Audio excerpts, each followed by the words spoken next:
Last lecture में हम लोगों ने टाइप्स ऑफ सर्किट कंप्लीट कर लिए थे। जितने भी टाइप ऑफ सर्किट हमको देखना था वो हमने सब देख लिए ना। सिंगल से स्टार्ट किए थे और आखिर में हमने तीनों को मिला के भी देख लिया, एल सी आर सारे। अब इन सर्किट्स में क्या क्या जा रहा था, करंट जा रहा था, वोल्टेज जनरेट हो रहा था, बराबर। तो सीधी सी बात है, अगर कहीं पे किसी सर्किट में वोल्टेज प्रेजेंट है, करंट प्रेजेंट है, तो उसकी एक पावर भी होगी, ठीक है।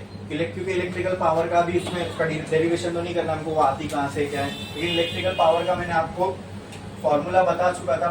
इलेक्ट्रिकल पावर बराबर होती है V इंटू आई के। तो अगर कहीं पे आपको EMF दिख रहा है, पोटेंशियल डिफरेंस दिख रहा है, करंट दिख रहा है, इसका मतलब वहां पे क्या होगी, पावर होगी। तो अभी जिस तरीके से हमने डिफरेंट टाइप्स ऑफ सर्किट के लिए अलग अलग चीजों को डिफाइन किया था, phasor diagram, phase difference, EMF, current, सारी चीजें देखी थी। अब उसी तरह हर सर्किट के लिए हम लोगों को पावर भी देखना है, कौन से सर्किट में जो पावर होगी वो कितनी होगी, ओके। क्योंकि ये AC करंट है, ध्यान दो, है ना। तो इसमें हम किसी एक पर्टिकुलर टाइम पे तो पावर निकाल नहीं सकते, क्योंकि टाइम के साथ करंट भी वेरी होगा। ऐसी ग्राफ करंट का भी बनेगा और किसका बनेगा, EMF का। दोनों ही साइन के फंक्शन है, E naught sine omega T, I not sine omega T. तो दोनों का ग्राफ ऐसे ही बनेगा जो टाइम के साथ वेरी होता है। तो अगर मुझे इसके लिए पावर निकालनी, तो पावर भी मुझे कोई एक टाइम पे फिक्स नहीं मिल सकती ना, क्योंकि टाइम के साथ एक टाइम पे तो होगी, लेकिन टाइम के साथ वो पावर क्या हो रही है, वेरी हो रही है। क्या हो रही है, वेरी। फिर अगर मुझे कोई चीज को बनाना है कि भाई ये इतनी पावर कंज्यूम करेगी, तो उसके लिए तो मुझे एक वैल्यू चाहिए, कोई एक कांस्टेंट वैल्यू, राइट, बराबर। तो क्या मैं बोल सकता हूँ इसके लिए भी मुझे एक एवरेज चाहिए होगा पावर का, जो मैं किसी एसी सर्किट के लिए डिफाइन करूं। तो हम अब जो जितनी भी पावर निकालेंगे सर्किट्स के लिए, वो कौन सी पावर होगी, एवरेज पावर। क्यों निकाल रहे हैं एवरेज, समझ में आना, क्योंकि ये टाइम के साथ वेरी हो रहा है, ठीक है। तो इसकी कोई एक सिंगल वैल्यू तो पावर की, हम यहाँ पावर कम होगी, यहाँ ज्यादा होगी, यहाँ ज्यादा होगी, यहाँ मैक्सिमम होगी, यहाँ कम होगी, ठीक है। लेकिन हमको कोई पावर की एक वैल्यू चाहिए, तो हम क्या कर सकते हैं, उसकी एवरेज वैल्यू निकाल सकते हैं, बराबर। अच्छा, अगर पावर का एवरेज निकालना है, तो पावर, जैसे कि मैंने बताया, पावर जो आएगा आपको किससे आएगा, वोल्टेज और करंट को मल्टीप्लाई करके। अब आपको एवरेज पावर निकालना है, ठीक है। और पावर किससे बन रही है, वोल्टेज और करंट से। तो कैसे निकालोगे एवरेज, इसके एवरेज और इसके एवरेज को मल्टीप्लाई कर दो, खुद ब खुद पावर का एवरेज आ जाएगा। लेकिन हमको पता है इसका अगर एवरेज निकालने जाए तो 0 आएगा, उसी तरह इसका भी फुल साइकिल के लिए एवरेज निकालने जाए तो 0 आएगा। तो कौन सा एवरेज लेते हैं हम लोग, एक एवरेज का एक अलग तरीका था, जहां एवरेज हमको 0 आ रहा था, तो हमने एवरेज ही निकाला, लेकिन उसको एक अलग तरीके से निकाला। तो उस अलग तरीके का नाम क्या था, रूट मीन स्क्वायर, RMS, है ना, RMS, ठीक है। आई बात समझ में। तो कहीं ना कहीं आपको ये समझ में आ रहा है, अगर मुझे एवरेज पावर चाहिए तो वो क्या क्या मिलके बनेगी, RMS वोल्टेज और RMS करंट से ही मिलके बनेगी। सिंपल भाई, तुम जो अपने घर में पावर ही यूज कर रहे हो ना, हम बोलते पावर बिल आ रहा है, हम ये तो थोड़ी बोलते वोल्टेज मल्टीप्लाई बाय करंट का बिल आ रहा है, पावर बिल आ रहा है। तो पावर बिल आ रहा है, तो पावर कंज्यूम कर रहे हो, इसका मतलब क्या, आप ये वोल्टेज या करंट ये कंज्यूम कर रहे हो। और ये वैल्यू कौन सी आ रही है आपके घर पे, हमने पहले ही समझ चुके हैं। ये वोल्टेज की कौन सी वैल्यू आपके घर पे आती है, 220 वोल्ट, ये वोल्टेज की कौन सी वैल्यू है, करंट की कौन सी वैल्यू घर पे आती है, RMS वैल्यू, कौन सी, RMS। तो जो हम लोग पावर निकालेंगे ऑटोमेटिकली इसका अगर RMS का RMS निकाल लो तो एवरेज पावर आ जाएगा। ये समझने के लिए था, ठीक है। अब इसको हमको पूरा निकालना है एक्सेल में, एक एक सर्किट के लिए प्रॉपर क्या क्या पावर होगी, वो सारी चीज हम लोग देखेंगे, ओके। तो बढ़ते हैं, पहले सबसे पहले टाइप ऑफ सर्किट हमने क्या देखा था, उसी के लिए पहली पावर निकाल लेंगे। बोलो, सबसे फर्स्ट टाइप ऑफ सर्किट क्या था, हाँ कौन सा, हाँ तो नाम क्या था उसका, रजिस्टर तो था उसमें, लेकिन उसका नाम क्या था, बोलो ना, सर्किट का नाम क्या था, अच्छा नाम भी तो दिए थे उसको, हाँ हाँ। सबसे पहला सर्किट हमने एसी चैप्टर में कौन सा पढ़े हैं, प्योरली। तो पावर भी सबसे पहले हम किसकी निकालने वाले हैं, प्योरली। तो एक लाइन छोड़ो, स्टार्ट वाला हेडिंग लगाओ, average power associated with purely resistive circuit, average power associated with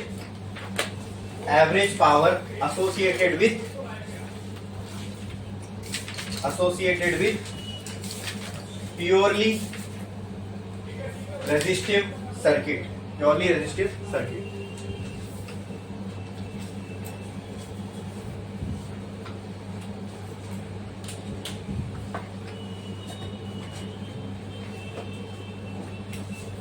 तो कुछ मत करो, अभी हमको मालूम है भाई पावर निकालना है, तो पावर का फॉर्मूला होता है voltage into current. Purely resistive के लिए जब हम किसी सर्किट में प्योरली रेजिस्टिव सर्किट है, जब उसमें एसी फ्लो होता है तो हमको करंट की इक्वेशन भी मालूम है और ईएमएफ की भी इक्वेशन मालूम है, ठीक है। तो मुझे आप बताओ प्योरली रेजिस्टिव के लिए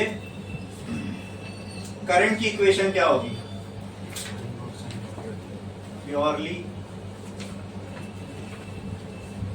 रेजिस्टिव के लिए बोलो करंट की इक्वेशन क्या होगी? आई नॉट साइन ओमेगा टी। और ईएमएफ की, इसमें तो कुछ टेंशन ही नहीं क्योंकि इसमें कोई फेज का डिफरेंस होता नहीं, तो जितना वहां पे साइन के साथ टर्म है वही टर्म यहाँ पे रहेगा। फिर क्या निकालना है? पावर। सिंपल, पावर का फॉर्मूला क्या हो जाएगा? V इंटू आई, लेकिन हम V की जगह यहाँ क्या यूज कर रहे हैं? E, तो E इंटू आई हो गया। क्लियर है? हाँ, तो पावर का फॉर्मूला क्या बनेगा यहाँ पे बताओ मुझे? E की जगह पे क्या आ जाएगा?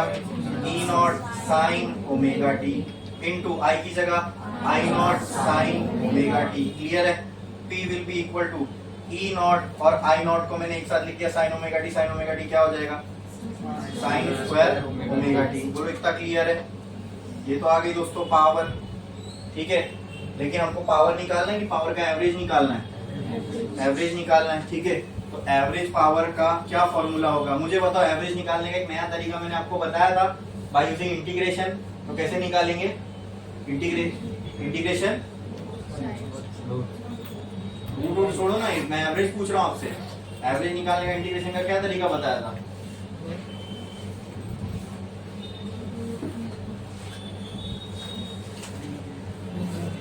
भूल गए? भूल गए? भूल गए सब कुछ, याद नहीं अब कुछ? हाँ, याद किया, याद रखा करो। ये छोटी छोटी बेसिक चीज है, ये अगर भूलोगे ना अटक जाओगे कहीं पे, डेरिवेशन में आगे ही नहीं बढ़ पाओगे, ठीक है। तो एक तरीका तो ये है। अब ये इसमें क्या कर सकता हूँ, पावर की जो इक्वेशन है वो यहाँ पे रख सकता हूँ और उसको इंटीग्रेट कर दो, एवरेज पावर आ जाएगी। एवरेज ही तो निकल रहा है ना इंटीग्रेट करके टाइम के साथ, ठीक है। तो एक काफी लंबी चौड़ी इक्वेशन बनेगी। दूसरी बात, जब आप यहाँ पावर की इक्वेशन रखोगे तो sign square omega T integration के अंदर आएगा। और आपको पता है साइन थीटा का हमारे पास इंटीग्रेशन है, साइन स्क्वायर थीटा का नहीं है, ठीक है। तो फिर साइन स्क्वायर थीटा को रिप्लेस करना पड़ेगा, ये हमने कर चुके हैं। साइन स्क्वायर को कैसे रिप्लेस करते हैं, ठीक है, ट्रिग्नोमेट्रिक फॉर्मूलाज यूज करके। तो एक लंबी चौड़ी इसके अंदर कहानी बनेगी। मैं क्या करता हूँ, उसका शॉर्टकट मैंने आपको एक ऑलरेडी बता चुका है, you can use that here. Text book में आपको ये पूरा ऐसे इंटीग्रेशन करके मिलेगा, लेकिन बहुत आसानी से कर सकते हैं हम लोग इसको। वो कैसे? देखो, पी एवरेज निकालना है ना, मतलब ये पूरे टर्म का एवरेज ई नॉट, एवरेज को मैं ऐसा भी तो लिख सकता हूँ ना, ऐसे E not I not sine square omega T बराबर। अब ई नॉट आई नॉट दोनों तो पीक वैल्यू है, उनका एवरेज वही आने वाला है, ठीक है। तो इनका एवरेज तो यही हो जाएगा, ई नॉट आई नॉट बचेगा किसका एवरेज? ये भी मैंने एवरेज ही निकाला, समझो, साइन स्क्वायर ओमेगा टी। याद है आपको मैंने बताया था साइन स्क्वायर ओमेगा टी का एवरेज कितना आता है? हाँ, साइन स्क्वायर ओमेगा टी का एवरेज 1/2 होता है। अरे साइन थीटा ही है ना, साइन थीटा का एवरेज 0 होता है, साइन स्क्वायर थीटा का एवरेज हाफ होता है, ठीक है। खत्म हो गया ये। Power average is equal to E not I not into 1/2। तो पी एवरेज किसके बराबर हो जाएगा? E not I not by 2। क्या मैं इस 2 को ऐसा लिख सकता हूँ? बोलो, P average is equal to E not I not by √2 into √2। हाँ, can I also write this P average as E not by √2 into I not by √2? हाँ, what is this E not by √2? जाओ E R M S का formula बताओ मुझे, क्या था? नहीं, जाके ई आर एम एस का फॉर्मूला बताओ बस, क्या था? VRMS का फॉर्मूला क्या था और IRMS का फॉर्मूला क्या था। ठीक है, IRMS निकाला था हमने, उससे ERMS सिमिलर था। बताओ E नॉट बाय वो किसकी वैल्यू थी और I not by root two, E not by root two, और ये क्या था I नॉट बाय। तो इसकी जगह पर क्या मैं ये लिख सकता हूं, average power is equal to ERMS into IRMS। क्या यही हमने थोड़े टाइम पहले डिस्कस किए थे कि एवरेज पावर का सर मल्टीप्लीकेशन वोल्टेज की RMS और करंट की RMS वैल्यू होना चाहिए। देखो वही आ रहा है। ठीक है, ये मैंने आपके लिए बहुत आसान कर दिया है, बहुत आसान। वरना ये क्या करना पड़ता, इंटीग्रेट करना पड़ता टाइम के साथ और लिमिट लगा के। समझे आप, ये पूरे साइन स्क्वायर के टर्म को यहाँ रख के आपको इंटीग्रेट करना था। अब इसमें आपको आपके लिए इतना आसान क्यों हो गया, क्योंकि एक पीस ऑफ इंफॉर्मेशन मैंने आपको दे दी, उससे अपने को इंटीग्रेशन यहाँ लगाना ही नहीं पड़ा। और वो पीस ऑफ इंफॉर्मेशन क्या थी, साइन स्क्वायर ओमेगा टी का मीन। बस साइन ओमेगा साइन थीटा या साइन स्क्वायर थीटा, उस बाजू में ओमेगा टी है, तो जो साइन स्क्वायर थीटा का एवरेज है वो इसका भी एवरेज होगा। बोलो क्लियर है, खत्म हो गया। अब अगर इसको इंटीग्रेट करते तो ये बोर्ड भर के और थोड़ी जगह लगती है। ठीक है, टेक्स्ट बुक में आप देखोगे तो आपको इंटीग्रेट करा हुआ मिलेगा, लेकिन वो उतना जितना कम स्टेप में टेक्स्ट बुक में, उतना अगर हम उसको एक्चुअल में इंटीग्रेट करते हो तो काफी टाइम लग जाता है। ठीक है, तो हम आप देखोगे सेम ही आएगा।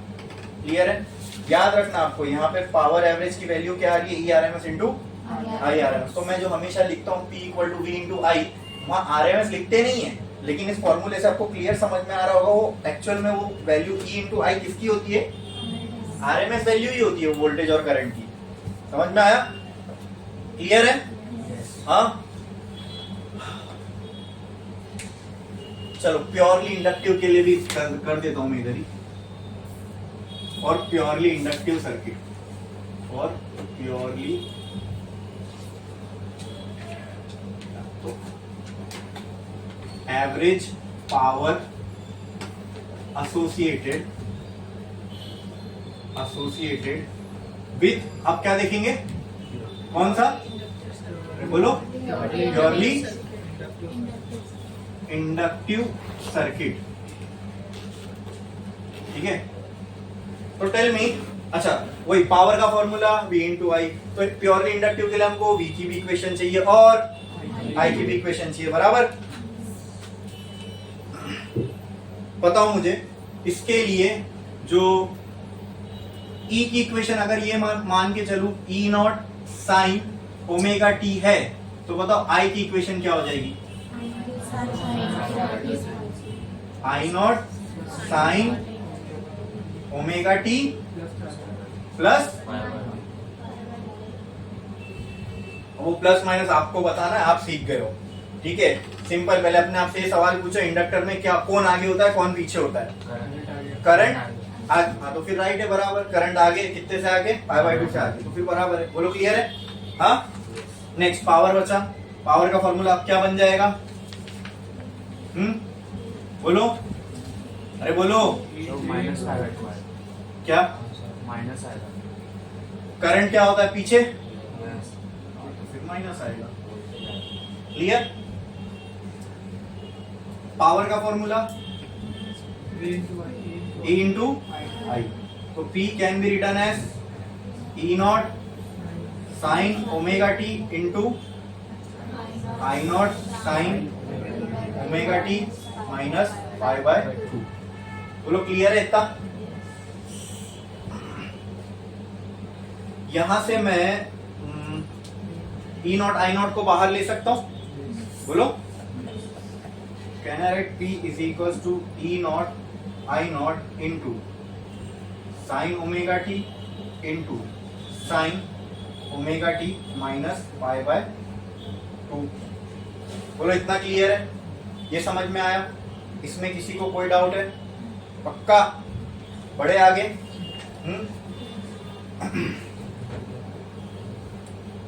अब अपने को निकालना क्या है, P एवरेज निकालना है। क्या निकालना है, P का एवरेज निकालना है। तो P एवरेज किसके बराबर हो जाएगा, ये पूरे का एवरेज लेना पड़ेगा। हाँ अब इसमें मैं बोलता हूँ ये साइन ओमेगा टी सब सॉल्व करने की जरूरत ही नहीं है आपको, क्यों? सिंपल है। जब इस पूरे का आप एवरेज लोगे, मतलब ये टर्म का एवरेज, ये टर्म का एवरेज, ये टर्म का एवरेज लोगे, तो ये अगर नहीं भी समझ में आ रहा है इसका एवरेज क्या होगा, तो मुझे बताओ साइन थीटा का एवरेज क्या हो जाएगा? हाँ, साइन थीटा का एवरेज क्या होगा? 1/2। ठीक है, और साइन स्क्वायर थीटा का एवरेज? हाँ, साइन थीटा का एवरेज 0 होगा। तो अगर मैं इसका एवरेज लूं, मतलब इसको अगर मैं पूरा एवरेज में लिखूं, E not I not sine omega T into sine omega T minus π/2। ठीक है, ये पूरा मैंने एवरेज लिया, तो इसमें ई नॉट आई नॉट तो बाहर आएगा। ठीक है, तो इतना सब करने की जरूरत ही नहीं, अपन सिंपल लिख सकते हैं साइन ओमेगा टी का एवरेज क्या आता है? देयरफॉर पी एवरेज कितना आ जाएगा? खत्म। प्योरली इंडक्टिव सर्किट के लिए एवरेज पावर 0 होती है। अरे वो अच्छी बात है यार। तो मगर मतलब अगर मैं किसी सर्किट में इंडक्टर लगा रहा हूँ तो लगभग पावर कितनी कंज्यूम करेगा? 0। ऐसा मैं नहीं बोल रहा हूँ कि वो पावर कंज्यूम ही नहीं करेगा, लेकिन एवरेज पावर उसके लिए अपने को क्या आ रही है? क्या यहाँ पे अपने को एवरेज पावर की कुछ वैल्यू आ रही है? मतलब प्योरली रेजिस्टिव सर्किट इससे तो ज्यादा ही पावर कंज्यूम करेगा, ये तो एकदम क्लियर है, क्योंकि इसके लिए वैल्यू नॉन जीरो आ रही है। बोलो क्लियर है क्या? कुछ डाउट है इसमें किसी को? पक्का? पक्का। नेक्स्ट आगे बढ़े, क्या बचता है? Average power associated with purely capacitive circuit. ठीक है, तो उसके लिए भी अपने को ईएमएफ की, मान लो मैं बोलता हूँ ईएमएफ जा रहा है E not sine omega T, तो करंट की इक्वेशन क्या हो जाएगी? बोलो, I not sine omega T plus 5/2। ठीक है, बचा पावर, पावर क्या होता है? ई इंटू आई, तो power equal to E not sine omega. अब क्या बार बार बच्चे लोग को ऐसा लिखना है? E not I not into sine omega T into sine omega T plus π/2। इसका क्या लेना है? एवरेज। तो ये पूरे का एवरेज आ जाएगा E not I not sine omega T into sine omega T plus π/2। ये पूरा क्या रहेगा? एवरेज। तो सिंपल अपने को मालूम है भाई, इसमें इसका कोई एक टर्म का भी एवरेज 0 हो गया तो पूरा टर्म 0 ही आने वाला है। साइन ओमेगा टी का जो एवरेज होता है वो क्या आता है? देयरफॉर पी एवरेज क्या हो जाएगा? Purely capacitive 0। अब ये सब चीजें अगर ये इंटीग्रेशन वाले मेथड से करते ना, तो इसको भी सेम इंटीग्रेशन लगाना पड़ता, इसको भी इंटीग्रेशन लगाना पड़ता, आधी वैल्यू यही। ठीक है, लेकिन प्रोसेस बहुत लंबा हो जाता। ठीक है, ठीक है। तो एक स्टैंडर्ड चीज हमको मालूम है, बस उस चीज का, उस नॉलेज का यूज करके हमने अपने काम को आसान कर दिया। बोलो क्लियर है? समझ में आया? तो यहाँ से हम ये कंक्लूड कर सकते, हाँ अभी मतलब ये कि प्योरली कैपेसिटिव अगर किसी सर्किट में मतलब कैपेसिटर लगा हुआ है, ठीक है, ठीक है, तो वो भी लगभग 0 पावर कंज्यूम करेगा। एवरेज पावर कितनी कंज्यूम करेगा? 0।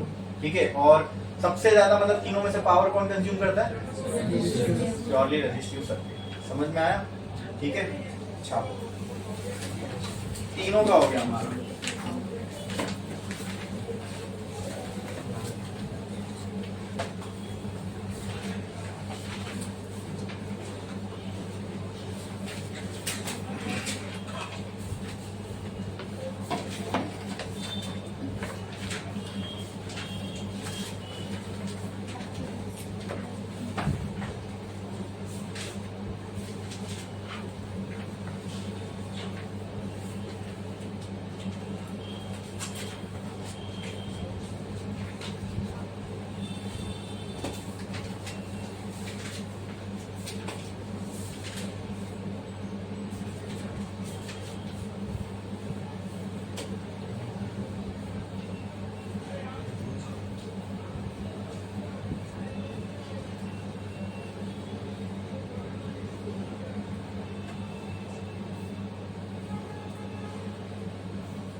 हो गया लिख के? कितने लोगों का बाकी है? जल्दी करो।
हो गया लिख के?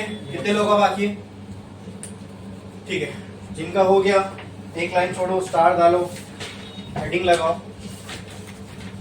हमने हमने प्योरली रेजिस्टिव देख लिया, इंडक्टिव देख लिया, कैपेसिटिव देख लिया। अब डायरेक्टली हम लोग क्या भी LC RC वो सब नहीं देखना हमको, डायरेक्टली हम क्या देखेंगे, power associated with LCR circuit. तो एक लाइन छोड़ो, स्टार डालो, हेडिंग लगाओ, average power associated with LCR circuit, average power associated with LCR circuit. ठीक है, चलो आगे बढ़ते हैं। LCR सर्किट में अगर मैं यहाँ पे बनाऊं LCR सर्किट बोले तो ये हो गया इंडक्टर, ये हो गया कैपेसिटर, ये हो गया रेजिस्टर, फिर इंडक्टर, कैपेसिटर, रेजिस्टर, ये AC करंट। ठीक है, ये तीनों में करंट फ्लो होगा ऐसे, आई ये सीरीज में है तो सब में जो फ्लो होने वाला करंट है वो सेम होगा क्या? हाँ, जितने भी आपने पावर एसोसिएटेड का फॉर्मूला लिखे हो ना, उन सब में उनका सर्किट डायग्राम बनाना है।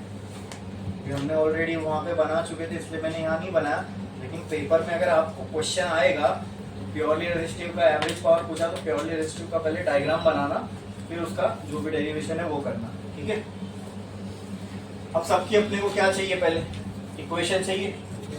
हाँ,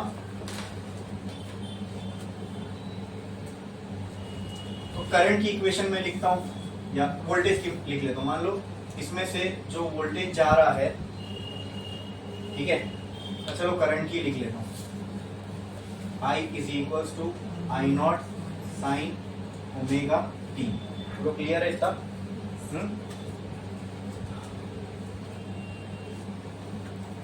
तो E की इक्वेशन फॉर रेजिस्टेंस क्या बनेगी बोलो? E naught sine omega T. E बोलो L की इक्वेशन क्या बनेगी? E naught sine omega T. कौन आगे होता है, कौन पीछे होता है? वहां करंट पीछे था ना, मतलब वोल्टेज आगे होगा ना, plus pi by 2।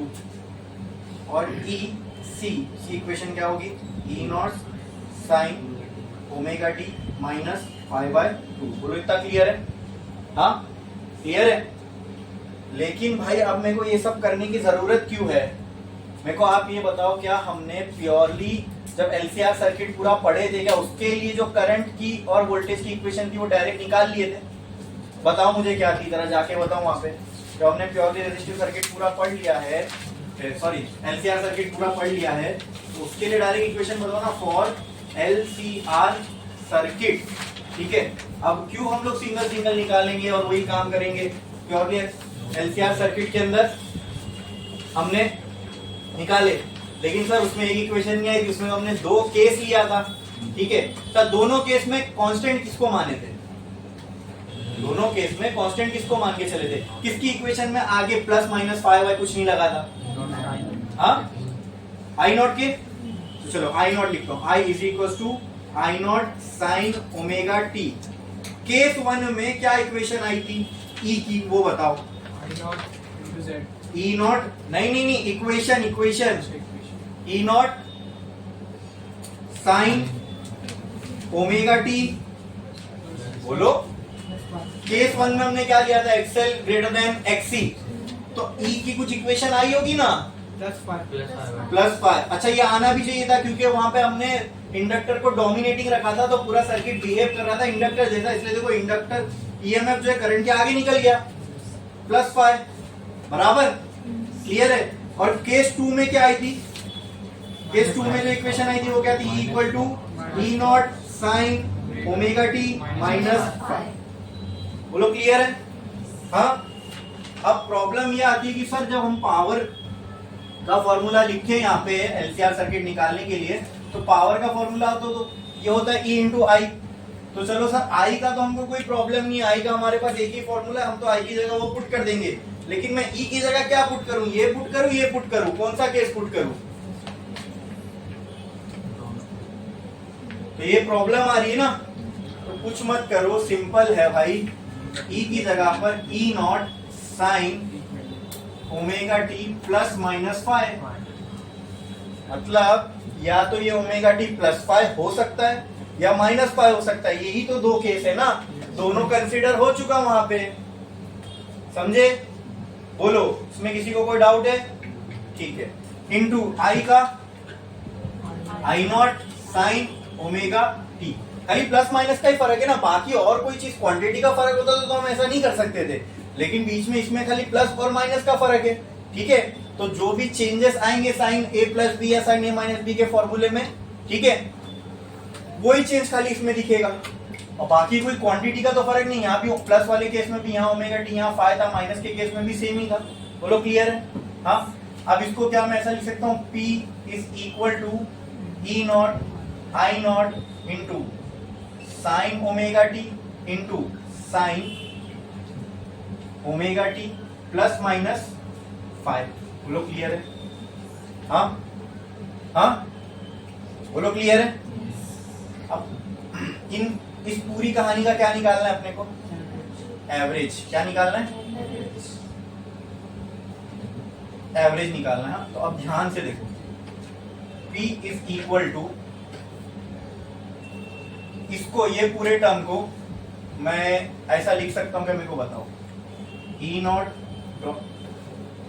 Into I not sine omega T into sine omega T. ये क्या आपको ऐसा दिख रहा है? ये साइन ए है और ये बी है, साइन ए प्लस बी का फॉर्मूला। तो इसको मैं एक्सपांड कैसे कर सकता हूं? तो मुझे आप ये बताओ, क्या अपने पास ये फॉर्मूला है साइन ए प्लस बी का equal to sine A cos B plus cos A sine B, और अगर यहाँ माइनस होता तो यहाँ माइनस आ जाता, तो कोई फर्क पड़ेगा क्या इससे? नहीं, खाली बीच में साइन का ही तो फर्क पड़ रहा है। क्लियर है? समझ में आया? क्या इसमें किसी को कोई डाउट है? ठीक है, बढ़े आगे, बढ़े आगे।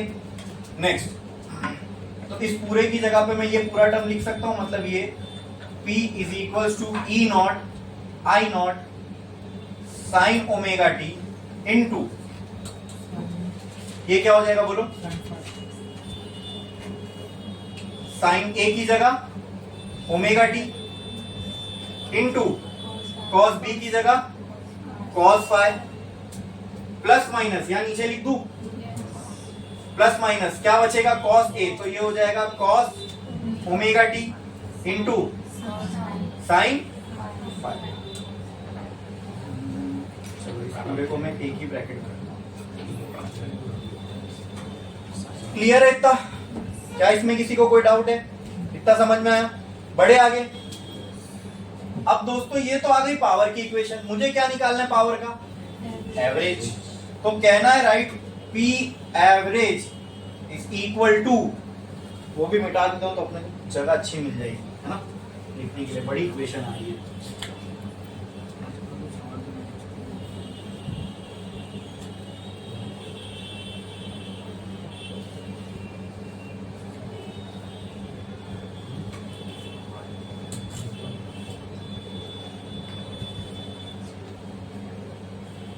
बताओ अभी फिर से यहाँ क्या लिख सकता हूँ? ये तो ये फॉर्मूला है, ठीक है, ये अपना स्टेप नहीं है इसके डेरिवेशन का, ठीक है। इसका क्या आ जाएगा? साइन ए मतलब omega T into cos B मतलब cos five plus minus cos A sine B. अरे बोलो क्लियर है? ये चीज समझ में आई? ठीक है, अब इसका क्या निकालना है? एवरेज। इसको पूरे को एवरेज में रखो, ई नॉट आई नॉट, ठीक है। अच्छा, उससे पहले एक और चीज कर सकता हूं मैं, वो भी कर लेते हैं। P is equal to E not I not, sine को यहाँ मल्टीप्लाई कर दो, साइन को यहाँ भी मल्टीप्लाई कर दो।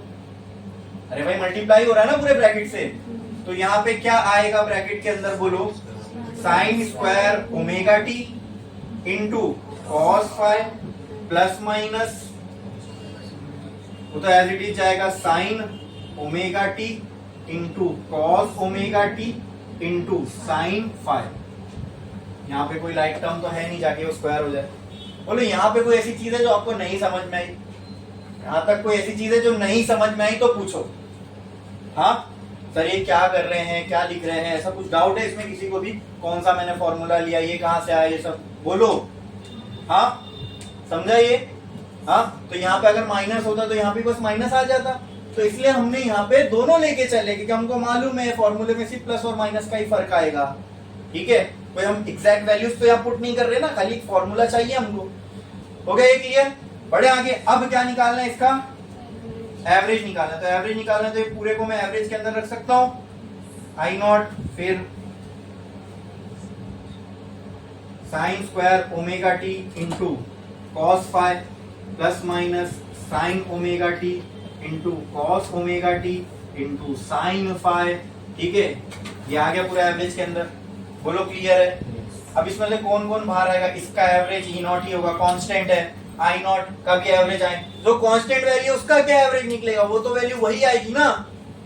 बोलो क्लियर है? हाँ बोलो क्लियर है? ठीक है। अच्छा और यहाँ पे एक साइन स्क्वायर ओमेगा टी है, यहाँ कॉस फाइ है। ठीक है, इन सबका भी एवरेज लेना पड़ेगा ना। ठीक है, तो चलो आओ देखते हैं साइन फाइ। अच्छा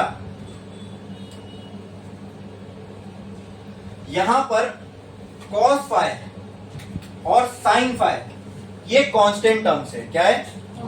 क्या है? क्या है? Constant terms. वो आगे बताऊंगा क्यों कांस्टेंट है। अब लेकिन मेरी बात मान के चलो ये कांस्टेंट है, तो मैं बताऊंगा भी। ऐसा नहीं कि कोई बोल रहा हूं तो बस आपने सर बोल दिए तो सही होगा, ऐसा नहीं है। मैं उसका पूरा रीजन दूंगा आपको, लेकिन अभी फिलहाल मान के चलो। जब ये खत्म हो जाएगा तो आपको एकदम क्लैरिटी मिल जाएगी कि क्यों मैं ऐसा बोल रहा हूँ कि sine phi cos phi constant है। तो जो चीजें कांस्टेंट है उनका भी एवरेज वही होने वाला है। ठीक है? ठीक है।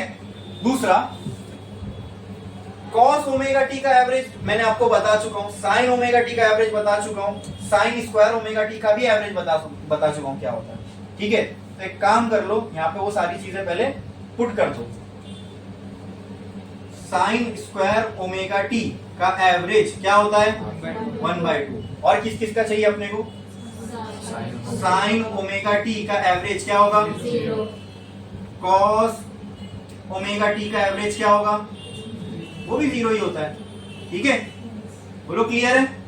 तो भाई यहाँ पे तो वो कांस्टेंट भी रहा तो ये बचने वाला है नहीं। वो क्यों? 0 से मल्टीप्लाई हो रहा है, ये पूरा टर्म खपत हो जाएगा। ठीक है, यहाँ पे क्या बचेगा? यहाँ 1/2 बचेगा और क्या बचेगा? कॉस फाइ बचेगा। ठीक है, हाँ क्लियर है क्या? ठीक है, तो जो बचेगा वो मैं आगे लिख लेता हूँ।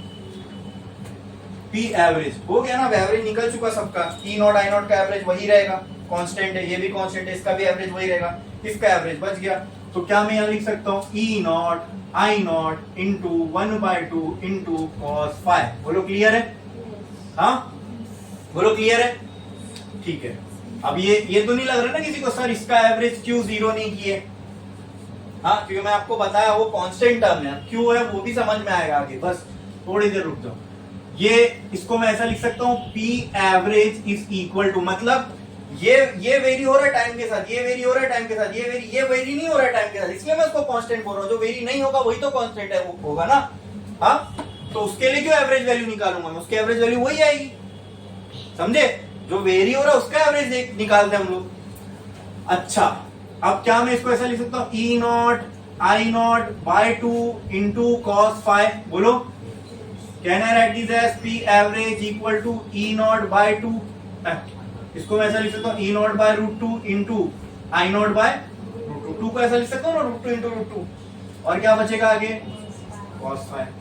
फिर क्या बचा? P average is equal to E RMS into I into cos. अब अगर मैं इसको, ये आ गई average power associated with which circuit? LCR circuit. कौन सा सर्किट? LCR। और एक बात मेरी ध्यान में रखो, फिर से मैं आपको एक चीज बोलता हूँ, यहाँ पे जो ये इतने से स्टेप में कवर हो गया अपना, ये पूरी इक्वेशन को इंटीग्रेट करना पड़ता है ना। अगर वो इंटीग्रेशन वाले मेथड से चलते तो ये पूरी इक्वेशन को एवरेज निकालने के लिए आपको dt से इंटीग्रेट करना पड़ता, तब जाके अपना पूरा सॉल्व होता। ठीक है, बहुत आसानी से कर लिया हम लोग ने। सिर्फ ये चीज की नॉलेज से, समझे? ठीक है। आपको याद है मैं आपको हर डेरिवेशन में ये cos फाई की वैल्यू निकलवा रहा था, तो मैंने कहा था इसको पावर फैक्टर बोलते हैं। ये आपको पावर के फॉर्मूले में दिखेगा, तो दिख रहा है पावर के फॉर्मूले में जब L, C, R inductor, capacitor, resistor सारी चीज तीनों भी किसी सर्किट में लगे हैं तो उसमें इतनी पावर कंज्यूम होगी। ठीक है। अब पावर डिपेंड किस पे करेगी सर? देखो ERMS तो कांस्टेंट वैल्यू है ना भाई, एक वैल्यू है ना RMS, IRMS भी कांस्टेंट वैल्यू है, IRMS भी कांस्टेंट वैल्यू है, ये भी कांस्टेंट ही है। कैसे कांस्टेंट है? तो आप मुझे बताओ कि R/Z की जो वैल्यू थी, याद होगा अगर आपको, तो cos फाई की वैल्यू कोई भी केस में क्या आ रही थी? अरे भाई अब समझ में आया? कितने सर्किट हमने बदले, LR देखा, RC देखा, LCR देखा, सभी में cos फाई की वैल्यू क्या हो रही थी? R/Z। अब क्यों उसको एक वहां से भी समझ में आएगा आपको कि कांस्टेंट है, कहीं पे भी इसकी वैल्यू चेंज नहीं हो रही है। दूसरा खुद cos फाई को देख लो, वो किस पे डिपेंड कर रहा है? cos फाई डिपेंड करता है रेजिस्टेंस पे, यानी ये R की वैल्यू पे, और Z क्या है? इंपीडेंस। तो चलो Z को भी देख लो और डिटेल में इसको समझ में आ जाएगा। Z तो अलग अलग होगा हर केस में। ठीक है। Z की वैल्यू इंडक्टर के केस में x√XL² प्लस R² आ रही थी RL में। ठीक है। RC में XC² प्लस R² आ रही थी। फिर जो तीनों कंबाइंड वाला केस था उसके अंदर R² plus XL minus XC the whole square. मतलब आप किसी भी केस में Z की वैल्यू उठा के देख लो तो Z की वैल्यू या तो XL पे, XC पे और R पे, मतलब इसका रेजिस्टेंस और इसका रेजिस्टेंस पे डिपेंड है। अब ये सब भी तो कांस्टेंट ही है भाई। किसी कंडक्टर के लिए या फिर किसी कोई अगर आप रेजिस्टर लेके आओ दुकान पे से तो उसकी रेजिस्टेंस की वैल्यू तो फिक्स्ड होगी ना।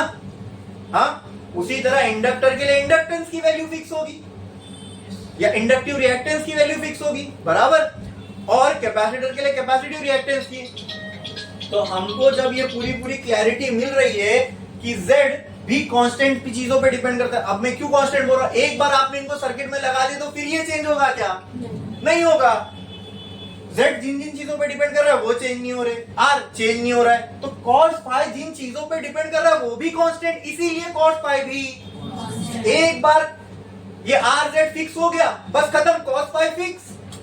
फिर वो सर्किट में जो cos फाई की वैल्यू है वो चेंज नहीं होने वाली है। अब समझ में आया क्यों यहाँ कांस्टेंट लेके चला था मैं? हाँ बोलो। दोनों तरीके से हमने सारे सर्किट भी चेक कर लिए, इसलिए मैं आपको जब करा रहा था मैंने हर सर्किट के लिए आपको cos फाई की वैल्यू भी निकलवाई थी। टेक्स्ट बुक में नहीं है लेकिन हमने निकाल के रख दिए। मैंने कहा ना देख लेना आगे काम आएगा। तो cos फाई की वैल्यू हर जगह हमको R/Z मिली थी, वहां से भी हमको समझ में आ रहा है cos फाई तो कांस्टेंट होगा। ठीक है, चाहे सर्किट में कुछ भी हो, सारे कॉम्बिनेशन लगा के देख लिया हमने। उसके बाद हमने cos फाई की फॉर्मूले में जाके देखा कि cos फाई डिपेंड किस पे कर रहा है, R पे, Z पे, और ये दोनों ही कांस्टेंट है। तो जो cos फाई है वो भी क्या होगा? कांस्टेंट ही होगा। समझ में आया? ठीक है। तो अब आप क्या कर सकते हो? अब इसमें मैंने आपको हाँ, ये फॉर्मूले को मैं क्या ऐसे भी लिख सकता हूँ, P average is equal to ERMS into IRMS into R/Z cos phi की जगह। और याद रखना इस cos फाई को जो पावर के फॉर्मूले में इसको बोलते हैं पावर फैक्टर। क्या बोलते हैं? Power factor. क्यों पावर फैक्टर बोलते हैं? ये डिसाइड करता है तुम्हारा बिल कितना आएगा। ये तुम नहीं कर रहे हो, ये तुमको वहां से आ रहा है सप्लाई।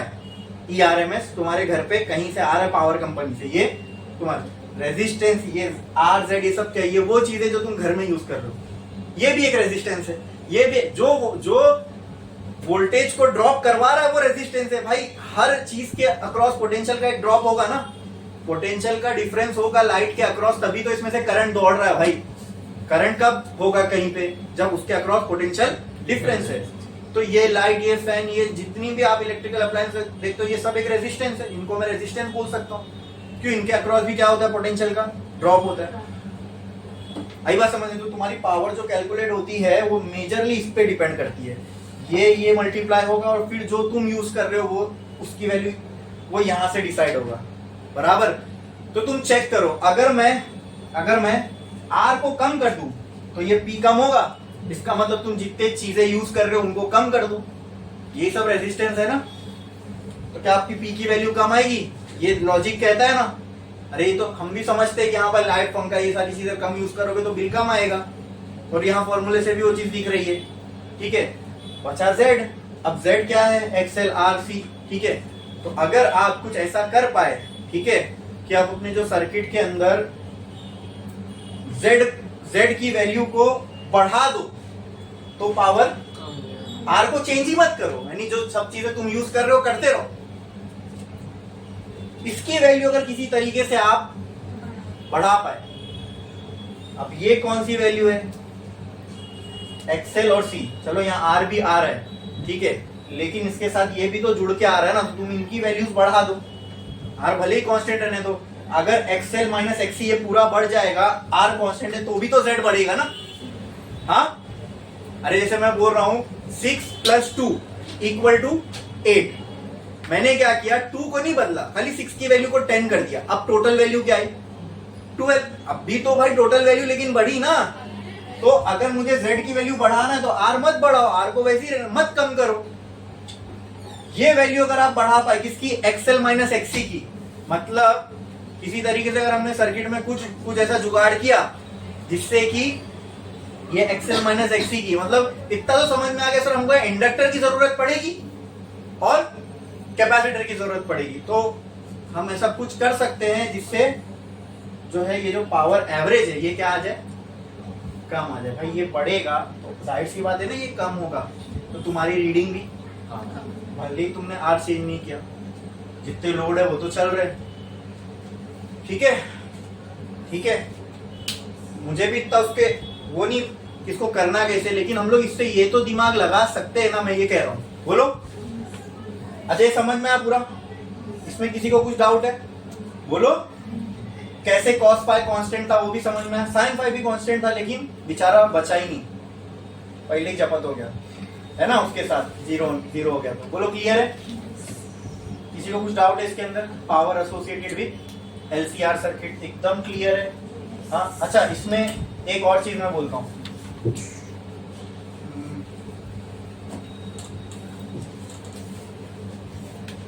चलो लिख लो फिर इसकी खूबसूरती देखते हैं फिर इस इक्वेशन ये क्या क्या बता रहा है अपने, लिख लो पहले कॉपी करो।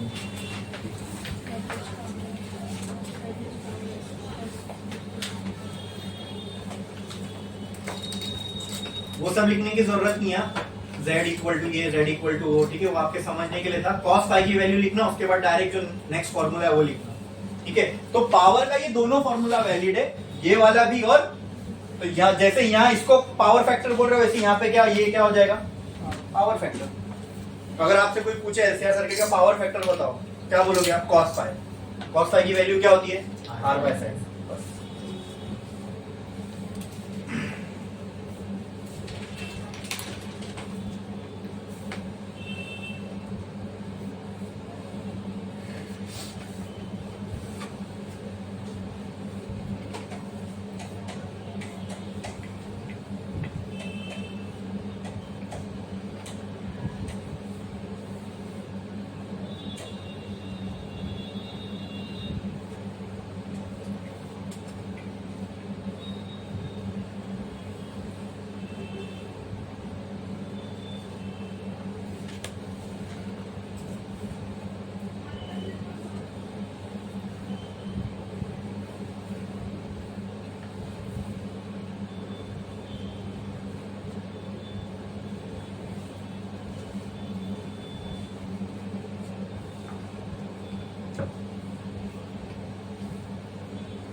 हो गया लिख के?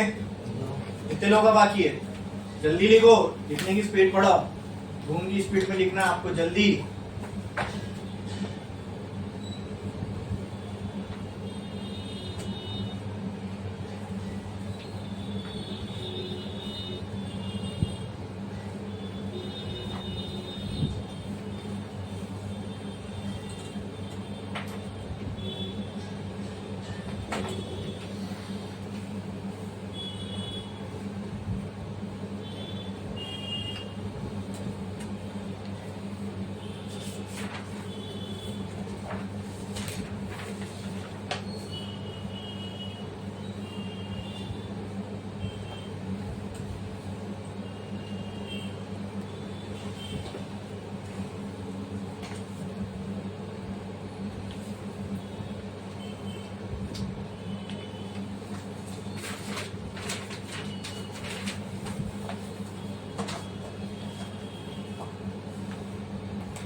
हो गया?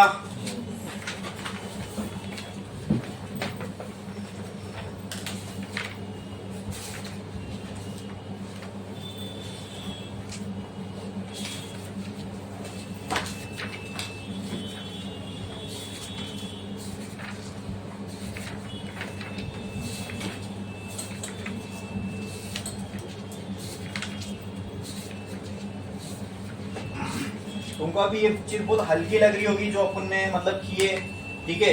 ये तुमको और फैसिनेटिंग जब लगता अगर ना मैं तुमको इंटीग्रेट करके इसको पूरा बताता और फिर तुमको ये शॉर्टकट देता, तो तुमको ऐसा लगता अरे यार वाकई में इतना अपन ने इजीली कर लिया। या फिर आप अपने जो और अदर क्लासमेट होंगे कॉलेज वगैरह में, तो अगर किसी ने ये किया पढ़ा होगा तो उससे खाली पूछना अगर तेरे पास डेरिवेशन है average power associated with LCR या जो सब में से किसी का भी, तो जरा उनकी बुक में आप चेक कर लेना उसका डेरिवेशन कैसे दिया होगा। कोई रॉन्ग नहीं दे सकता इसको, ठीक है? हाँ, जो किसी ने ऑलरेडी एक वैल्यू निकाल के रख चुका है, उसने उसका हमने इस्तेमाल किया, वो क्या साइन थीटा का एवरेज दुनिया ने पहले ही निकाल के रख दिए, तो मुझे पता है वो अवेलेबल है, तो मैंने उसको यहाँ पे डायरेक्टली यूज किया। ना आपको इंटीग्रेट करना पड़ता। फिर इंटीग्रेशन में भी एक प्रॉब्लम ये आती कि आपको साइन स्क्वायर की जगह फिर कुछ ना कुछ और पुट करना पड़ता था ट्रिग्नोमेट्रिक फॉर्मूलाज यूज करके। अब मैंने बोला चलो इस इक्वेशन से थोड़ा खेलते हैं, ठीक है? ये जो अभी इक्वेशन आई ना हमको, इसको इसके साथ थोड़ा खेलते हैं। आओ देखते हैं कि खेलने से मतलब मैं इससे क्या क्या निकाल सकता हूँ, वो समझ में आएगा और ये भी समझ में आएगी कि कैसे ये इक्वेशन एकदम ट्रू चीज बताएगी, ठीक है? हमने रेजिस्टिव प्योरली रेजिस्टिव के एवरेज पावर निकाल चुके, इंडक्टिव की निकाल चुके, कैपेसिटिव। अगर ये फॉर्मूला तीनों को कंसीडर करके आया है, ये फॉर्मूला तीनों को मिला के आया ना, हाँ, तो इससे मैं उनके भी फॉर्मूले निकाल सकता हूं। कैसे? आओ देखते हैं। First tell me what is phi? What is phi? हाँ, आर बाय जेड। ये तो तुम वैल्यू बोल रहे हो, मैं आपको पूछ रहा हूँ ये फाई क्या इंडिकेट करता है वो बताओ मुझे। और वो भी गलत बताया तुमने, फाई की वैल्यू आर बाय जेड नहीं है, कॉस फाई की वैल्यू आर बाय जेड है। अगर फाई की वैल्यू बोलना है तो तुम ऐसे बोलते cos inverse R by Z, तो भी वो राइट होता, ठीक है? अब मुझे बताओ फाई है क्या, नाम क्या इस फाई का, फाई क्या बताता है? हाँ, फाई क्या इंडिकेट करता है? भाई ये जो मैंने शुरुआत में ही बता दिया था फाई क्या है। अरे हाँ, ये एक मैं शॉर्ट देख रहा था, उसमें किसी ने पूछा कि फाई क्या है, तो जैसा अभी आप लोग जवाब दे रहे हो ना, कोई फ्लक्स बोल रहा था, कोई मैग्नेटिक फ्लक्स बोल रहा था, कोई फेज बोल रहा था, कोई फेजर बोल रहा था, फेज डिफरेंस बोल रहा था, ठीक है? कोई वर्क फंक्शन बोल रहा था। अभी आगे भी पढ़ोगे फाई एक और जगह यूज होगा आगे, ठीक है? तो यहाँ पे इस एसी में हमने फ्लक्स नहीं पढ़ा है, तो with context to AC circuit tell me what is phi? हाँ, अब ये तो ऐसा हो गया कि मैंने बोला, किसी बच्चे से पूछा अपने फादर का नाम बताओ, तो उसने बोला अब्बा। तो ये तो एंगल है, ये तो मैं भी जानता हूँ, ठीक है। आप समझ रहे क्या पूछना चाह रहा हूं मैं? आप वो नहीं बता रहे हो जो मैं चाह रहा हूं, समझे? What is phi? ये एंगल है, ये तो ठीक है, वो तो कॉस के बाजू में लिखा है तो उससे समझ में आ ही रहा है फाई, लेकिन इंडिकेट क्या करता है?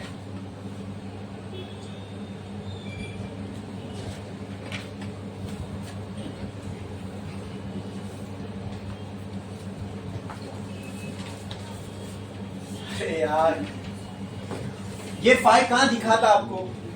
Omega T plus omega T minus, वो प्लस माइनस क्या दिखा रहा था? फेज डिफरेंस ना।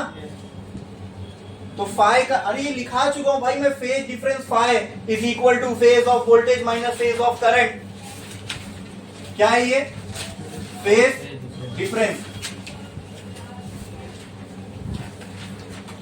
इन एसी सर्किट। ये फाई क्या रिप्रेजेंट कर रहा है? फेज। अब आ जाओ प्योरली रेजिस्टिव के केस में, कितना होता है फेज डिफरेंस? फेज डिफरेंस कितना होता है? खत्म, जीरो। यहाँ क्या आ जाएगा?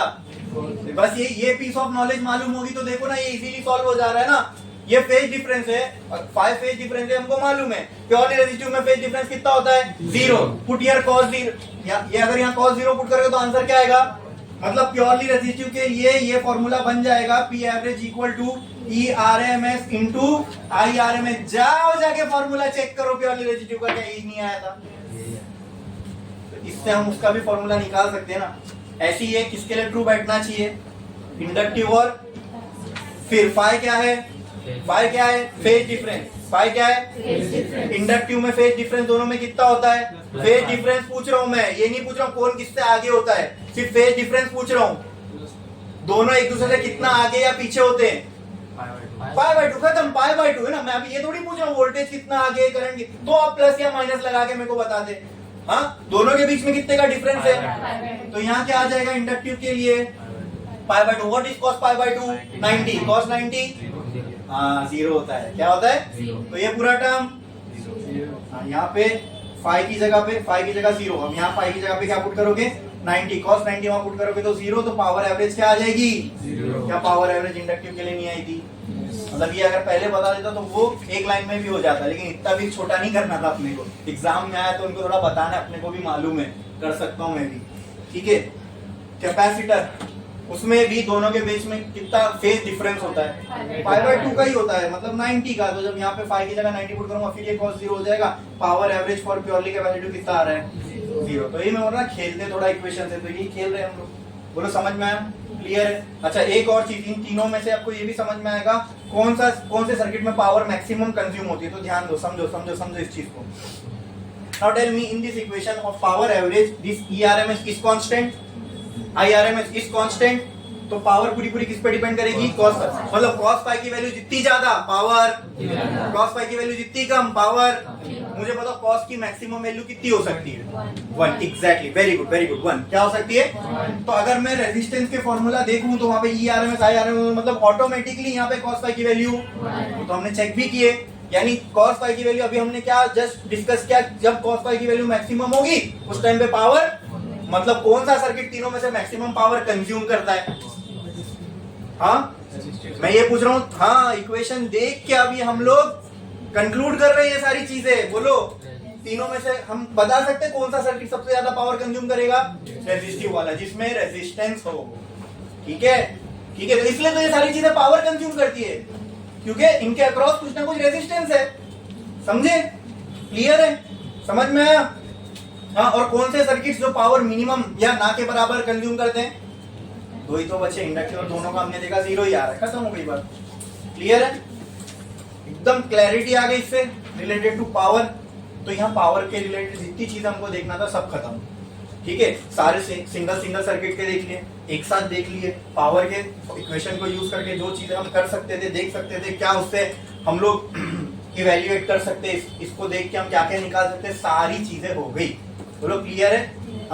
हाँ। तो यही मैं कह रहा हूँ, फिजिक्स को जब पढ़ो तो एकदम उसके जो भी बेसिक चीज है उसको ध्यान रखा करो।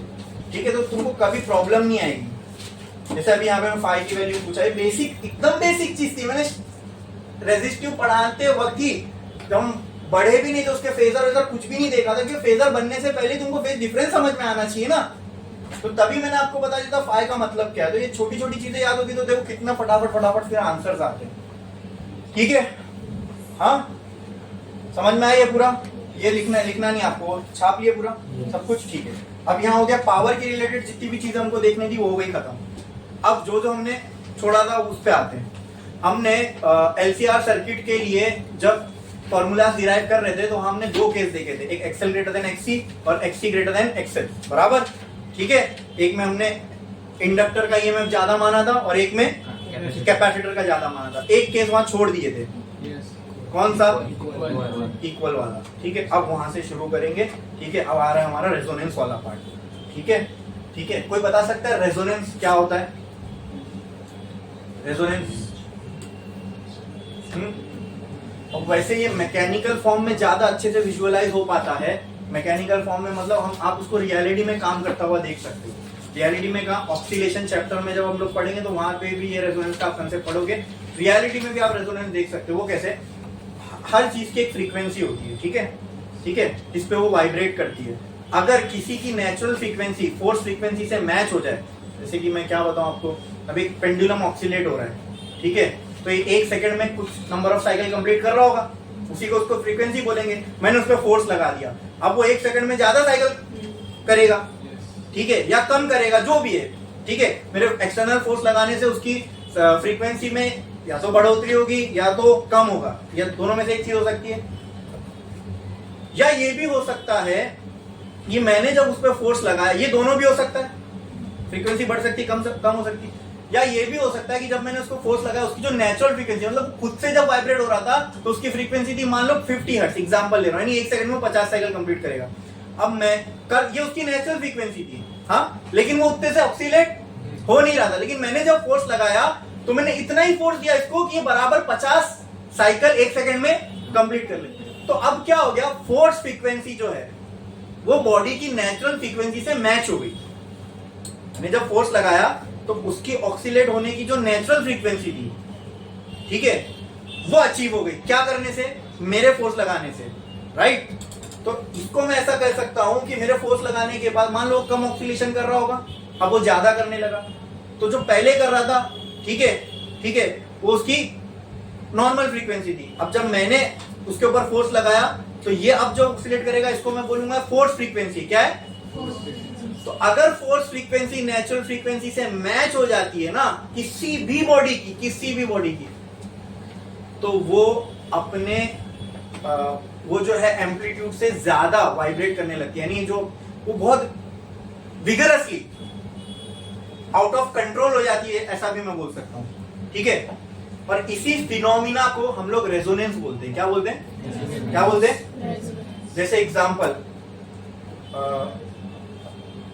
कभी आपने पता नहीं देखे होंगे या सुने होंगे, आप ग्लास को जो है ना साउंड की मदद से फोड़ सकते हो। ऐसा क्यों होता है? जब उसको आप बहुत स्लो मोशन पे देखोगे, जब साउंड की वेव्स ग्लास पे गिरती हैं तो वो ग्लास को वाइब्रेट कराती रहती है, ठीक है, हिलता है, ऐसा ग्लास हिलता है, हाँ। अगर साउंड की वेव की जो फ्रीक्वेंसी है, अगर वो ग्लास की जो हिलने की नेचुरल फ्रीक्वेंसी से मैच हो गई, अब बोलोगे सर नेचुरल, हर चीज को कुदरत ने एक नेचुरल फ्रीक्वेंसी दी रखी है, ठीक है। बस अगर बाहर की फ्रीक्वेंसी और वो फ्रीक्वेंसी मैच हो गई, ठीक है, तो बहुत विगरसली वो वाइब्रेट होने लगती है या ऑक्सीलेट होने लगती है, ठीक है, फिर वो आउट ऑफ कंट्रोल हो जाती है, ऐसा आप बोल सकते हो। आई बात समझ में? इसी फिनोमिना को हम लोग रेजोनेंस बोलते हैं। अब ये मैंने आपको मैकेनिकल चीजों से रिलेटेड बताया, जैसे ग्लास हो गया, ठीक है। अगर एक ब्रिज है, ब्रिज एग्जांपल मान लो रोप, जैसे सीलिंग है ना अपना, ठीक है, रोप से कनेक्टेड ब्रिज है, ठीक है, हवाएं चलती होगी तो ये हिलता होगा। अब वो बहुत मोटा स्ट्रक्चर है तो हमको ऐसा रियलाइज तो नहीं होता, कि दिखता नहीं एकदम ऐसा झूला झूल रहा है, ठीक है, लेकिन होता होगा। और हवाएं मान लो तूफानी चलने लगे, समंदर में तूफान आ जाए तो हो सकता है बहुत ज्यादा हिलने लगे, ठीक है।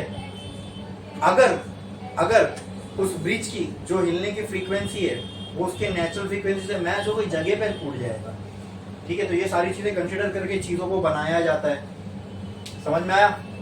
क्लियर है? तो यहाँ पे अभी रेजोनेंस किसी भी चीज का हो सकता है, वहां ईंट का हो रहा है, यहाँ ग्लास का हो रहा है, ठीक है, ठीक है। अभी आप झूला झूल रहे हो तो वहां पर भी तो आप ऑक्सीलेट ही कर रहे हो ना। हाँ, तो वहां की अगर उसके ऑक्सीलेट होने की नेचुरल फ्रीक्वेंसी अगर आप फोर्स फ्रीक्वेंसी से आपने उसको मैच करा दिया, ठीक है, मान लो झूला जाना चाहिए था यहाँ तक, हो सकता है पूरा घूम के आ जाए, ज्यादा मैग्नीट्यूड से वो वाइब्रेट करने लगेगा। सॉरी एम्पलीट्यूड बोला मैंने, मैग्नीट्यूड, ज्यादा मैग्नीट्यूड से वो वाइब्रेट करने लगेगा। बोलो क्लियर है? तो अभी जैसे वहां किसी केस में झूले का रेजोनेंस हो रहा है, किसी केस में ग्लास का हो रहा है, किसी में ईंट का हो रहा है, ठीक है, उसी तरह अगर यहाँ पर हमने देखा था एक्सएल के फॉर्मूले में फ्रीक्वेंसी आ रही थी, एक्ससी के फॉर्मूले में फ्रीक्वेंसी आ रही थी, ठीक है, तो यहाँ पर भी एक फिनोमिना होता है रेजोनेंस का, वो कब होता है वो हम लोग को देखना है, ठीक है, ठीक है।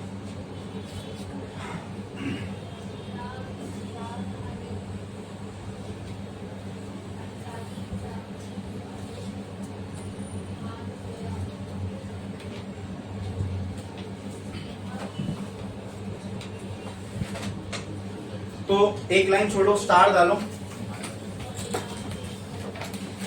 और हेडिंग लगाओ resonance in AC circuit, resonance in AC circuit, resonance in AC circuit,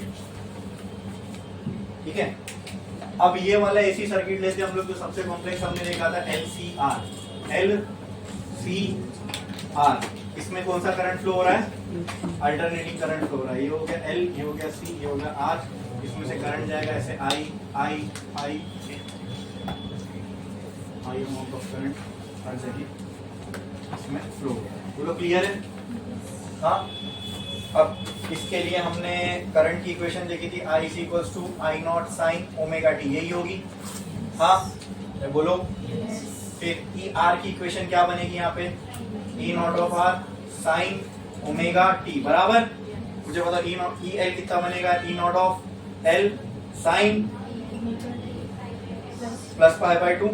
अरे आगे होता है ना इंडक्टर में। बोलो भाई, मैं याद नहीं करता ये सब, ठीक है, एक बार मैंने कंसेप्ट समझा दिया, अब वहां पर भी मैं उसको याद नहीं किया था, वो करते करते खुद ही दिखता है कि हाँ यहाँ आगे यहाँ पीछे, तो एक बार बता दिया, वो याद रखना आपका काम है। बोलो E naught of C sine omega T minus π/2। बोलो इतना क्लियर है? अब इसका क्या बनाना है? फेजर डायग्राम, ठीक है, इसका फेजर डायग्राम कैसा बनेगा बताओ? y एक्सिस L में ओमेगा टी माइनस π/2, तो यहाँ क्या आ जाएगा? ठीक है। अब इसका फेजर डायग्राम बनाना है, तो I का पहले बना लो। I किसके पर है? ओमेगा टी पर। यहाँ से ओमेगा टी गए, हाँ, I नॉट बना लिए। फिर किसका बनेगा? ER का, E नॉट ऑफ R का कहाँ बनेगा? इससे थोड़ा सा आगे E नॉट ऑफ R, वही ओमेगा टी पे, ठीक है। E नॉट ऑफ L, हाँ मेरे ख्याल से गलत बताया आपने, ये प्लस होगा और ये माइनस होगा, क्योंकि यहाँ पे L आया था और यहाँ पे E नॉट ऑफ C आया था, ठीक है। E naught of L omega T से 90 आगे, तो ये 90 आगे बढ़ा दिया हमने, ये ओमेगा टी से 90 पीछे, तो ओमेगा टी से 90 पीछे मतलब इधर कहीं आएगा, ये क्या हो गया? E naught of C। बोलो इतना क्लियर है? हाँ, यही केस, यही चीज में आगे आके हम अब इसका सिंपल फेजर डायग्राम बनाना है, तो कैसा बनेगा? क्या करना पड़ेगा? बोलो बोलो। करंट की लाइन को क्या करना पड़ेगा? हॉरिजॉन्टल करना पड़ेगा, ठीक है। I नॉट और ये E नॉट ऑफ R, ये क्या हो जाएगा? E नॉट ऑफ L, ये क्या हो जाएगा? E नॉट ऑफ C, ये 90, ये भी 90। बोलो क्लियर है? अब ये सब सर, ये 90 क्यों आगे बना, क्यों पीछे बना, ये कहानी अब हम पूरी देखते हुए आए हैं ना, ठीक है। बोलो इसमें किसी को कोई डाउट है? पक्का? ओके, केस 1 के अब यहाँ पे फंसे थे हम लोग, इसी के आगे हम लोग स्टक हो गए थे और हम आगे बढ़ नहीं पा रहे थे ना। इसके आगे हम लोग को EMF निकालना था, इम्पीडेंस निकालना था। वो इम्पीडेंस EMF निकालना कब आसान होता है? जब भाई दो क्वांटिटीज प्रेजेंट हो एक्सिस पे। यहाँ 3 थी, तो हम स्टक हो गए थे, तो उसके तो 2 केस तो हमने देख लिया, एक्सएल एक बार ग्रेटर लिया था XC। अब एक केस बच गया यहाँ पे, ठीक है। Case 3, let E naught of L be equal to E naught of C, या ये बोल दो या फिर एक्स एल बराबर एक्स सी बोलो, एक ही बात है। ठीक है, तो इसकी जगह पर आई नॉट इंटू एक्स सी करूंगा, आई नॉट इंटू एक्सएल करूंगा। आई नॉट तो कांस्टेंट है, तो वो इनकी वैल्यू को कोई फर्क नहीं पड़ेगा, एक्सएल और एक्ससी के फर्क से इन पे फर्क पड़ेगा। बोलो क्लियर है? हाँ, तो क्या मैं ये डायग्राम ऐसा भी बना सकता हूं, मुझे बताओ। ठीक है, ये डायग्राम मैं ऐसा भी बना सकता हूं, ये हो गया आर, ये हो गया एक्सएल और ये हो गया एक्ससी। बोलो क्लियर है? इसमें किसी को कोई डाउट है? ठीक है, अब वहां पे याद होगा अगर आपको, ये ग्रेटर था ये स्मॉलर था, तो ये डायग्राम ऊपर शिफ्ट हो गया था और ये नॉट। अब जब भाई ये दोनों इक्वल है ये, तो क्या ये इसको कैंसल आउट नहीं कर देगा? ये इसको कैंसल आउट नहीं कर देगा? तो इसमें जो नेट चीज बचेगी, ठीक है, मैं बोलता हूं नेट फेजर डायग्राम।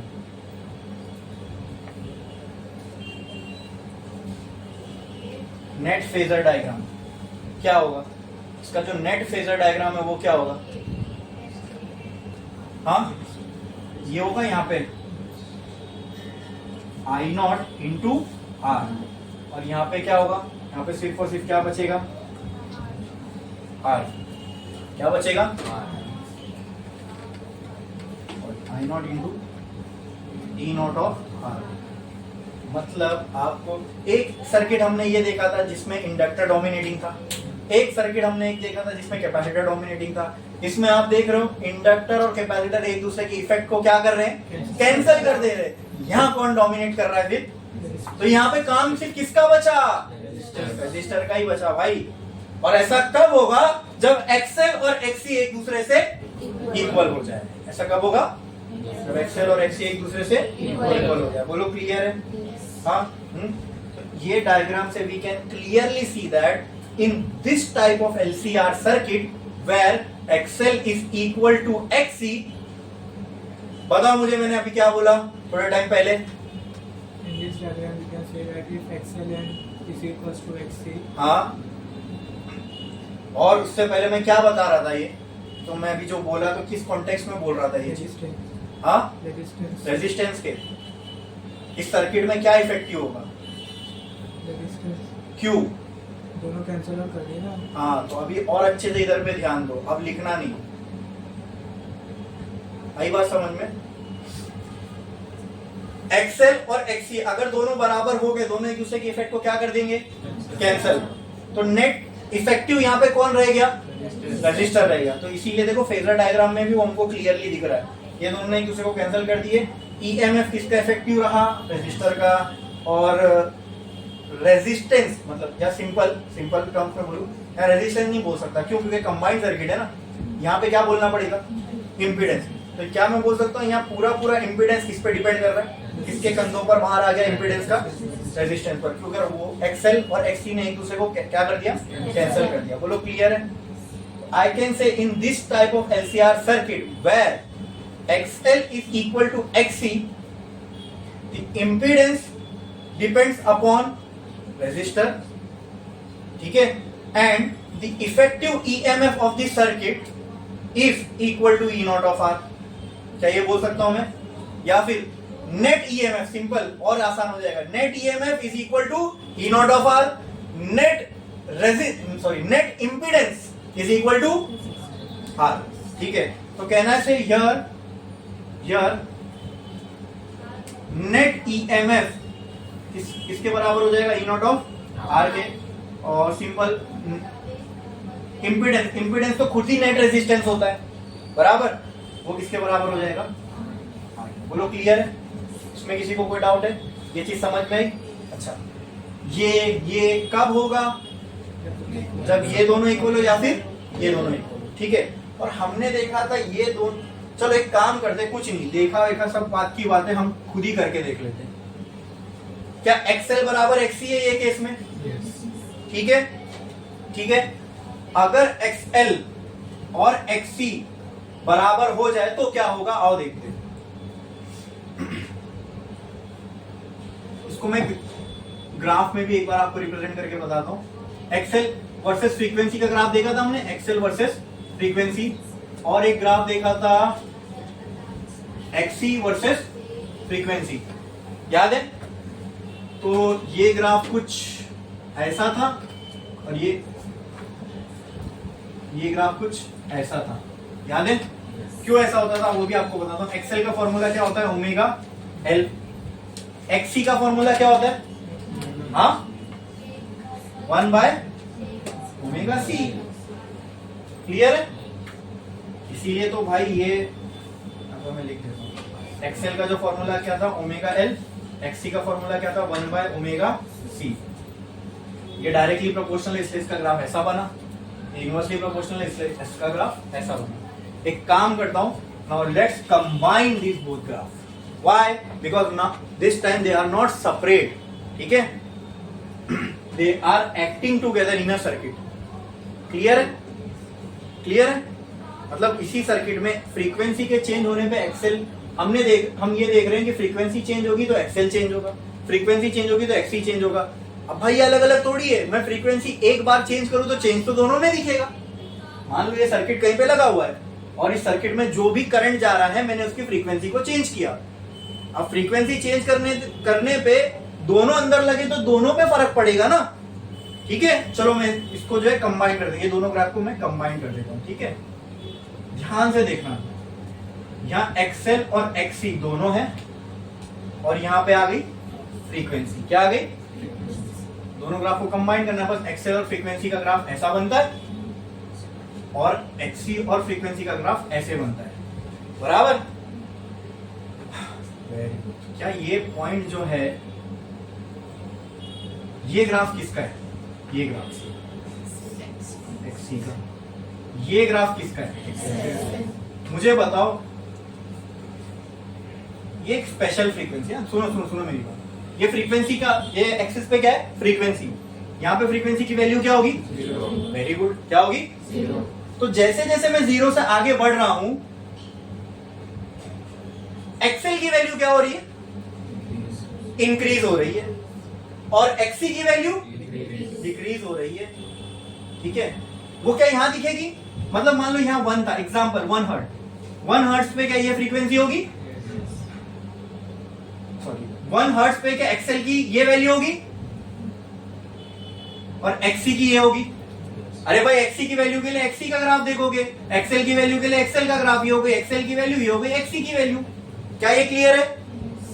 और थोड़ा मैं आगे बता रहा हूं, या मान लो कुछ 20-30 हर्ट्ज, कुछ भी फ्रीक्वेंसी, कुछ भी, इस फ्रीक्वेंसी पे क्या एक्सएल की वैल्यू ये होगी? क्या एक्सी की वैल्यू ये होगी? ठीक है? इसको छोड़ रहा हूं, इसके आगे जाता हूं। यहां पे मान लो ये 100 हर्ट्ज करके कोई फ्रीक्वेंसी है, इस पे मुझे एक्सी की वैल्यू क्या ये मिलेगी? एक्सएल की वैल्यू क्या ये मिलेगी? मतलब मैं पूरे ग्राफ पे कोई भी फ्रीक्वेंसी चॉइस करूं, उस पे मुझे एक्सएल और एक्सी की कितनी वैल्यू मिल रही है? 2 अलग अलग वैल्यू मिल रही है, सिवाय एक पॉइंट के। बस अब आ जाओ इस पॉइंट पे। हाँ, ये फ्रीक्वेंसी पे आ जाओ, ये वाली, ठीक है? ये कुछ भी हो सकती है, कोई भी फ्रीक्वेंसी की एक वैल्यू हो सकती है, ठीक है? अब जाओ इस पे जरा जाके चेक करो, ये फ्रीक्वेंसी पे बोलो एक्सएल की वैल्यू क्या है? सर ये है। एक्सी की वैल्यू सर वो भी यही है, तो क्या मैं बोल सकता हूं यहाँ पे एक्सएल और एक्सी बराबर है? ये समझ में आया मैंने क्या बोला? हाँ, पूरे ग्राफ में सिर्फ एक ही ऐसी फ्रीक्वेंसी मिलेगी आपको जहां पर एक्सएल और एक्सी बराबर हो जाए। क्या हो जाए? बराबर हो जाए, ठीक है? तो ये कोई आम फ्रीक्वेंसी तो नहीं है, कोई एक ही ऐसी हो सकती है, तो ये आम तो हुई नहीं, खास हो गई। इसी फ्रीक्वेंसी को हमने नाम दिया रेजोनेंट फ्रीक्वेंसी। क्या नाम दिया? Resonant frequency. अब रेजोनेंस किसका होगा वो हम लोग आगे देखेंगे, ठीक है? लेकिन आई होप यहां तक आपको समझ में आ गया होगा कि एक्सएल बराबर एक्सी कब होता है फ्रीक्वेंसी की कोई एक वैल्यू पे। वो एक वैल्यू कुछ भी हो सकती है, ठीक है? मुझे नहीं पता इसलिए मैंने एफ लिख दिया, बाकी समझाने के लिए मैंने आपको सारे वैल्यूज वगैरह बताए थे। लेकिन क्या आपको ये समझ में आ रहा है कोई एक ही ऐसी वैल्यू की फ्रीक्वेंसी पे जहां पे क्लियरली ये ग्राफ से समझ में आ रहा है कि वहां पर एक्सएल और एक्सी की वैल्यू क्या हो जाएगी?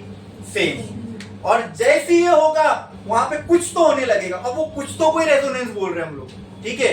वो कैसे होगा वो देखेंगे हम लोग आगे।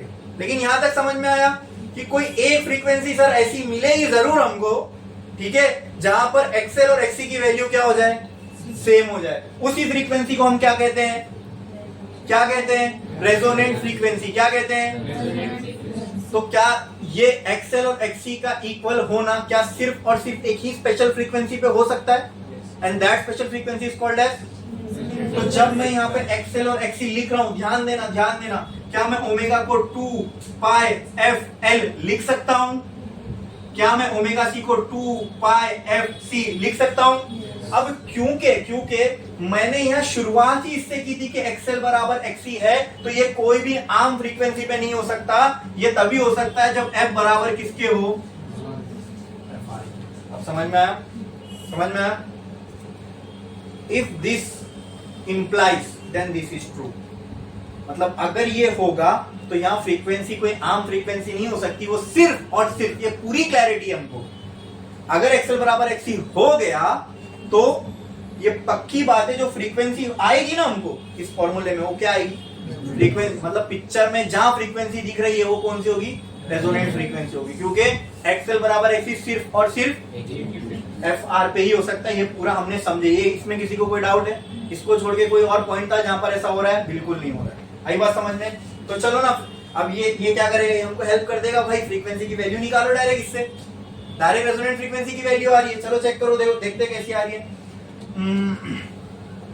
इसको यहाँ फेंक दो, क्या हो जाएगा ये बोलो, एफ आर बराबर 1/2 स्क्वायर पाई स्क्वायर, राइट?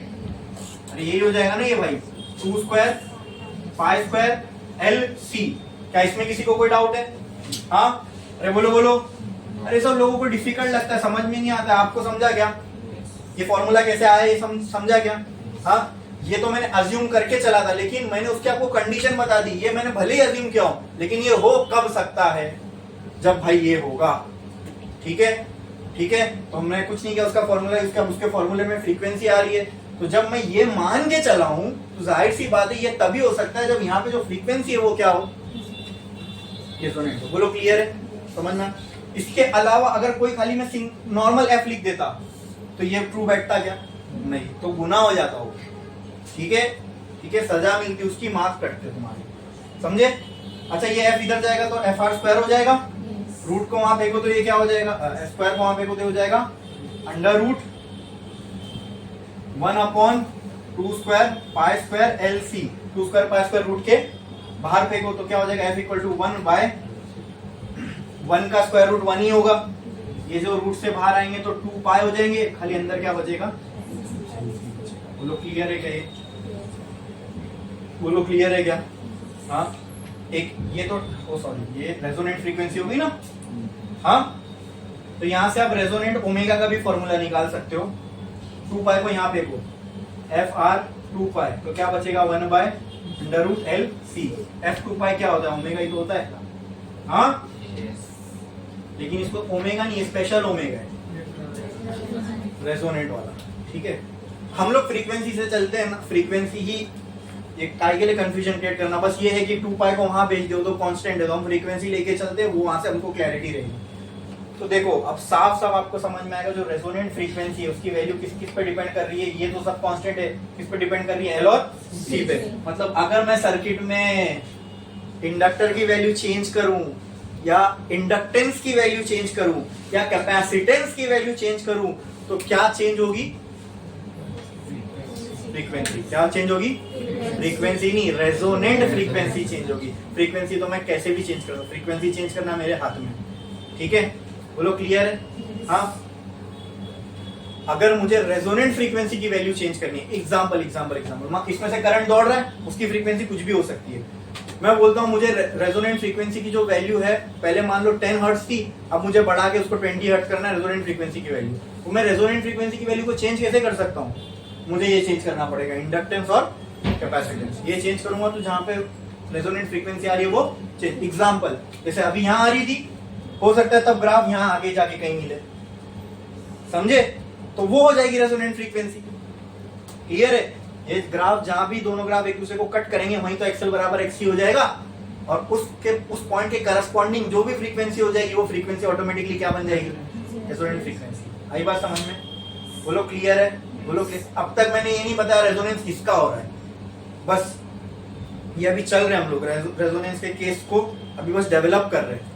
समझ में आया? ये होने से क्या होगा आगे रेजोनेंस, तो मेन पार्ट आगे समझ में आएगा किस चीज का रेजोनेंस हो रहा है। बोलो क्लियर है? पक्का? यहाँ तक सबको समझ में आया? हाँ बोलो। हाँ तो इसके आगे का जो पार्ट है, इसके आगे का जो पार्ट है वो हम लोग ब्रेक के बाद देखेंगे, ठीक है? काफी लंबा है, इसके आगे भी काफी सारी चीजें, ठीक है? यहाँ तक अभी कर लो।